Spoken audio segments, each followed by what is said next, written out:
The reading of the Pennsylvania Dutch Night Before Christmas, written by Chet Williamson, and it's illustrated by James Rice.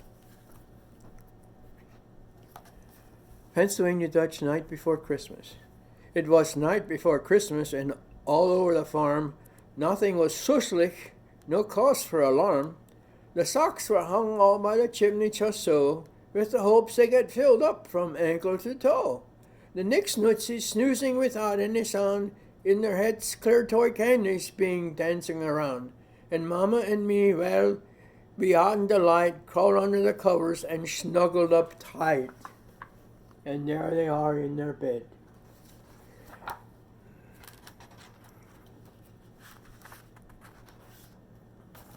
Then from the outside we heard something fierce that made open our eyeballs and rattled our ears. There was crashing and banging, and could it be true? Did your ears deceive us, or was that a moo? Then off to the window we ran in the dark, kicked the dog accidental, he started to bark. When we looked through the window, coming in through the gate, it wasn't one mooer we saw, it was 8.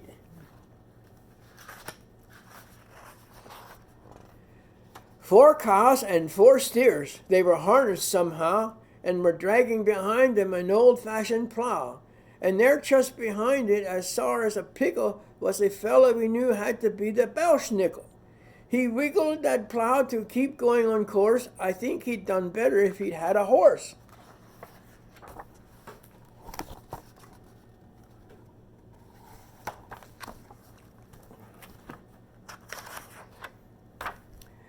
So dapperlich and slow those 8 dummers did run, and he growled and he grumbled and yelled at each one.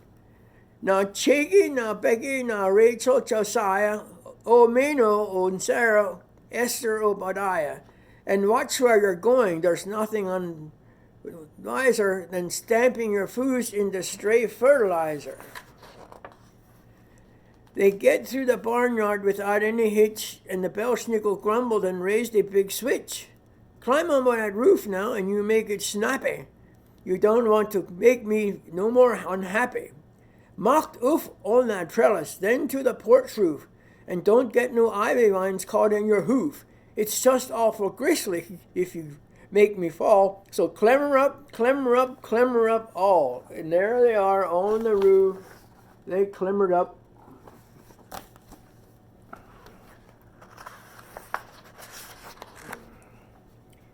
Like the chickens all look when we fly they're trying, or they mess kids are making when shoes they are tying.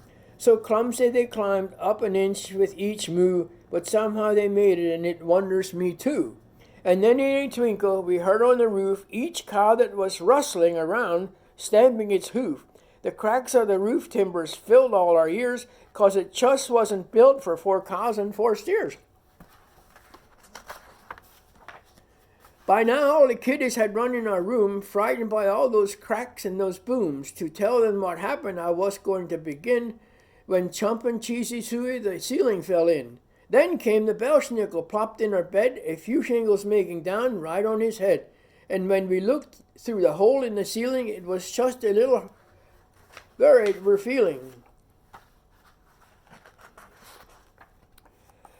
For then overhead was 8 head of cattle, still stumping so hard that it made the walls rattle. We felt if we'd been cursed and vexed, and that cows would fall down into our bedroom next. But they on the roof stayed, and I wiped away sweat, and I looked at that scary old Belschnickel yet.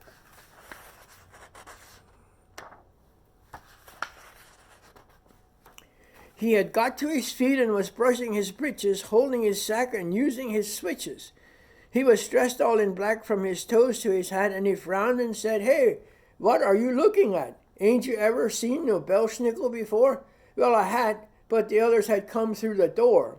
His beard was all strubelich as white as snowfall, and his belly was so skinny it nearly was all.